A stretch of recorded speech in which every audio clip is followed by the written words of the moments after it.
কক্সবাজারে বৈষম্য বিরোধী ছাত্র আন্দোলনের দুই গ্রুপের মধ্যে চরম উত্তেজনা বিরাজ করছে। একই জায়গায় দুই পক্ষ আলাদাভাবে কর্মসূচি পালন করছে। এক পক্ষ আরেক পক্ষের সাথে মিলতে নারাজ, যা দেখে হাসাহাসি করছে সাধারণ মানুষ।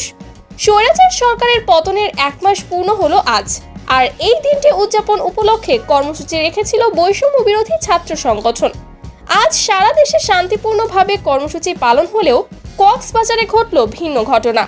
বৈষম্য বিরোধী ছাত্র আন্দোলনের ব্যানারে একই জায়গায় আলাদা কর্মসূচি পালন করেছে দুই পক্ষ। এ সময় দুই পক্ষের মধ্যে কথা কাটাকাটি হয়। কিন্তু বৈষম্য বিরোধী ছাত্র আন্দোলনের ব্যানার ব্যবহার করে তারা এরা উচ্ছৃঙ্খল করতে আসছে। আমরা চাই আমরা এখানে বৈষম্য বিরোধী কোনো পাপের না, কারো পাপের না। আমরা সাধারণ শিক্ষার্থী, বৈষম্য বিরোধী ছাত্র আন্দোলন কারো পাপের না। এক পক্ষ আরেক পক্ষের সাথে মিলিত না হয়ে তারা সে সময় বিবাদে জড়িয়ে পড়ে, যা দেখে হাসাহাসি শুরু হয় সাধারণ মানুষের মধ্যে।